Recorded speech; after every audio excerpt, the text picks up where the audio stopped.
దిగ్జాం తుఫాన్ బాధితులను ఆదుకోవడంలో ఏపీ ప్రభుత్వం విఫలమైందని సిపిఐ జాతీయ కార్యదర్శి నారాయణ అన్నారు. తుఫాను బాధితులను ఆదుకోవాలంటూ సిపిఐ ఆధ్వర్యంలో తిరుపతి కలెక్టరేట్ ఎదుట చేపట్టిన నిరసన కార్యక్రమంలో ఆయన పాల్గొన్నారు. తుఫాను వల్ల తీవ్రంగా నష్టపోయిన రైతులు ప్రజలను ప్రభుత్వం ఆదుకోవాలని డిమాండ్ చేశారు. జాతీయ విపత్తుగా ప్రకటించి బాధితులకు సహాయం చేయాలని కోరారు. ముఖ్యమంత్రి కాకముందు పాదయాత్ర చేసిన జగన్ సీఎం అయ్యాక జనాల్లోకి ఎందుకు రావడం లేదని ప్రశ్నించారు.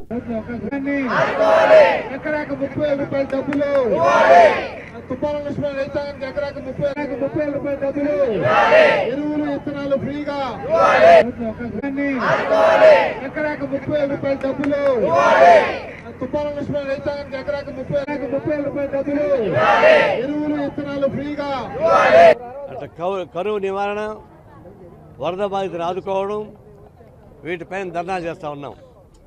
మేము ఊరికే ధర్నా చేయడం కాదు, దాదాపు రాష్ట్రంలో ఉన్నటువంటి అన్ని జిల్లాలలో రాష్ట్ర పార్టీ నాయకత్వాన టీములుగా బయలుదేరి అన్ని ప్రాంతాలు పర్యటించింది. నేను కూడా తడ, సుళ్ళూరుపేట, నెల్లూరు దగ్గర మేము తిరిగాం. అక్కడ కళ్ళారు చూసాం. వరి పైరు ఇంకొక నెల పోతే పంటకు వచ్చేస్తుంది. అది మొత్తం మునిగిపోయి మగ్గిపోయింది.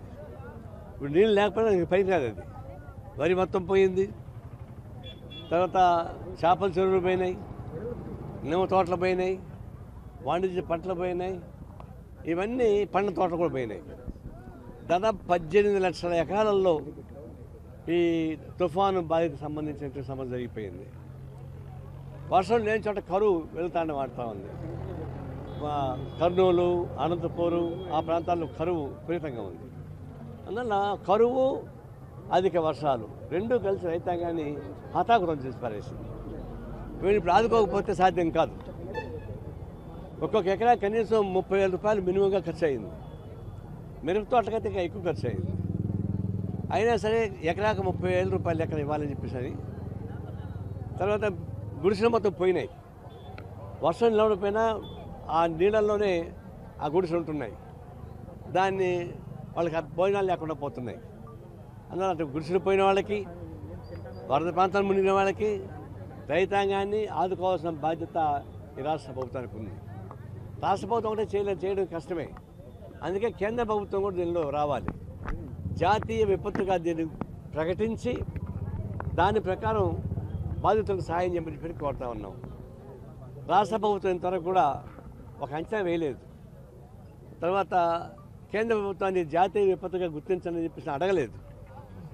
అది ఏదో 1000 కోట్లు అని తీయమని చెప్పేసి బిచ్చంగా అడుగుతున్నారు చెప్తే మాకు ఇంత నష్టం చెప్పలే. ఇప్పుడు కేంద్రం నుంచి టీం వచ్చింది, వాళ్ళు పరిశీలిస్తున్నారు. మరి రాష్ట్ర ప్రభుత్వం నుంచే వాళ్ళకి రిప్రజెంట్ చేయాలి కదా, నష్టం వచ్చిందని చేయడం లేదు. అంటే ప్రజానీకానికి ఇబ్బంది పడుతున్నా సరే కేంద్ర ప్రభుత్వాన్ని కనుసన్నల్లో మంచిగా ఉండడానికే ప్రయత్నిస్తాను తప్ప నా రాష్ట్ర ప్రజానీకానికి నష్టం వచ్చింది, వరదల్లో కొట్టుకుపోతున్నారు, కరువు నెల తాండవాడుతూ ఉంది, మా ప్రజలను కాపాడండి అని చెప్పి గొంతెంతెత్తుకోవడం లేదు. పైపొచ్చిందిగా మన అఖిలపక్ష జరిగితే కేంద్ర ప్రభుత్వం ఏమి చెప్తే దానికి మేము ఆమోదిస్తామని చెప్పేసి ఈ వైసీపీ నాయకులు పార్లమెంట్ ప్రకటించారు. విధానం మన మీద భయం ఎందుకున్న వాళ్ళకి. దీన్ని బట్టి చూస్తుంటే ఈ వరద, కరువు సమస్యలను పరిష్కారం చేయడంలో, దాన్ని ఆలోచించడంలో ఫెయిల్ అయిపోతున్నారు. ఆయన ముఖ్యమంత్రి కానప్పుడేమో కాలినడక తిరిగి అందరిని పట్టించుకొని పరామర్శించాడు. ముఖ్యమంత్రి అయిన తర్వాత ఇంత జనం సపోర్ట్ ఆయనకు ఉంది కదా, మరి ఎందుకు జనంలోకి రాలేకపోతున్నాడు? హెలికాప్టర్ నుంచి దిగుతున్నాడు, పోతున్నాడు. కనీసం 9 కిలోమీటర్ల దూరం పోవాల్సిన దూరాన్ని కూడా 200 కిలోమీటర్ల హెలికాప్టర్ తిరిగి మనకి వస్తున్నాడు. ఎందుకంటే హెలికాప్టర్ ఎక్కడ దిగలేదు కాబట్టి పోతున్నాడు. అంటే 9 కిలోమీటర్లు ప్రయాణం చేయడానికి 200 కిలోమీటర్ల హెలికాప్టర్ తిరిగినటువంటి పెద్ద మనిషి ఆయన ప్రజానీకానికి ఏం ఆదుకుంటాడు? ఇది పూర్తిగా నిర్లక్ష్యం వహిస్తూ ఉన్నాడు. ఇది మేము తీవ్రంగా ఖండిస్తున్నాం.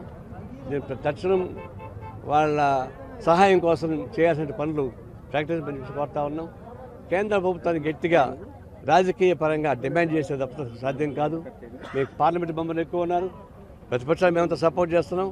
అలాంటప్పుడు ఎందుకు కేంద్రాన్ని నిలదీయడం లేదని చెప్పేసి మేము కోరుతా ఉన్నాం. అందుకని ఈ ధర్నా ద్వారా స్పందించకపోతే ఇక రాష్ట్ర వ్యాప్తంగా బంధుకు పిలిపేయాల్సిన పరిస్థితి. ఇంకో మార్గం లేదు. ప్రజానీకాన్ని సమీకరించి బంద్ చేయడం ద్వారా అంటే కేంద్రాన్ని రాష్ట్రాన్ని కూడా ప్రతిబింబించే పద్ధతిలో ఉద్యమం సాగించడానికి మార్గం లేదు. అయితే మన అరెస్ట్ చేస్తారు, కేసులు పెడతారు, ఏమైనా కేసులు పెడతారు. పెట్టుకునేది ఎన్ని కేసులు పెట్టా మాకేం భయం లేదు. ప్రజానీకాన్ని కాపాడాల్సిన అవసరం ఉంది కాబట్టి మీ కేసులకి పోలీసులకి మేము ఇవ్వడాల్సిన అవసరం ప్రసక్తి లేదు. పోరాటం సాగించి తీరుతామని చెప్పేసి హెచ్చరిస్తూ ఉన్నాను.